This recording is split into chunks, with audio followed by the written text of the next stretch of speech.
There's an inherent fascination in why art drives us. Just surrounding yourself with beautiful things can really make you feel better, but art isn't just good because it makes us feel fitter and healthier. It gives our lives meaning, it gives us this emotional understanding. I'm Dr. Rebecca Chamberlain. I'm a lecturer in psychology at Goldsmiths, University of London, and I direct a programme on the psychology of art and creativity.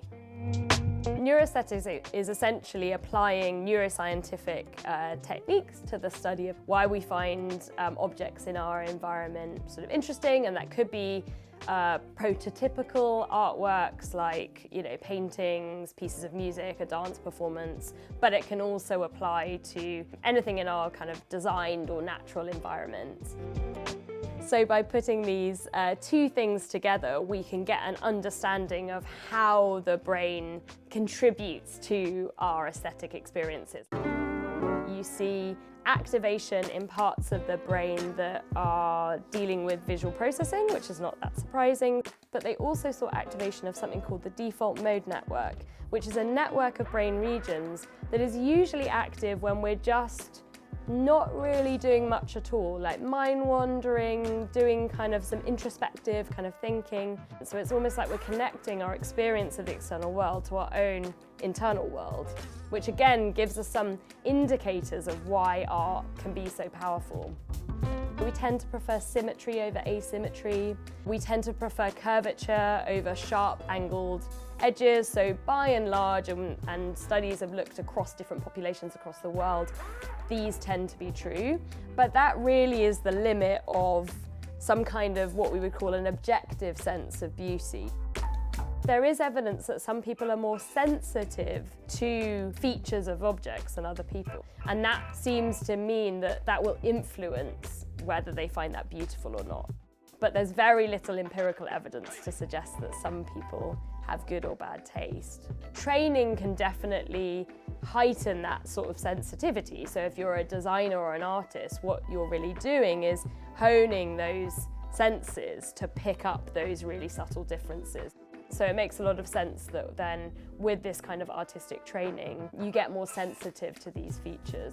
But I think also beauty is often very much kind of culturally and socially determined. So we see historical trends in beauty changing over time. So I think that the social influences are much more important than any kind of individual kind of innate capacities we have.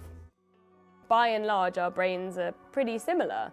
The way that our visual brain computes things like seeing the edges of objects and calculating what colour they are and what kind of shape they are and stuff. I think it gets really interesting when that information gets integrated with our memories and our motivations. So the extent to which that reward system is triggered by something like an artwork is going to vary massively between individuals.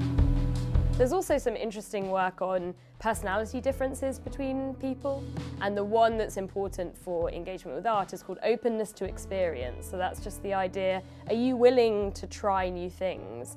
And I think that taps into what art often does, which is it's often challenging. We go into a gallery and we see something that is really ambiguous, we don't really know what it means, and we have to sort of be open-minded enough to allow multiple interpretations, open-ended kind of understanding of the artwork. And that personality trait of openness to experience seems to capture some of that sort of willingness to put yourself in these kind of challenging situations and be okay with there not really being an answer.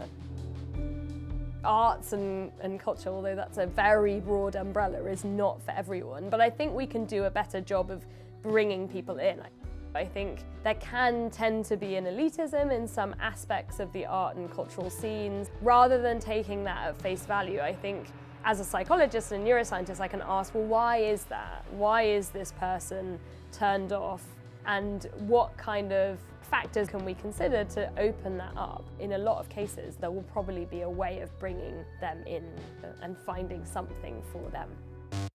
It's a really hot topic at the moment, the experience of work digitally and in the gallery, especially in light of COVID, where none of us could go to galleries. And yeah, as a result, galleries and museums increasingly digitizing their collections and thinking of ways of displaying that.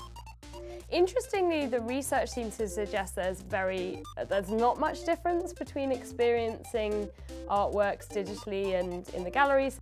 And I think rather than thinking of the experience of the original object as necessarily superior, I think we can start to think about what opportunities does digitizing artworks afford us.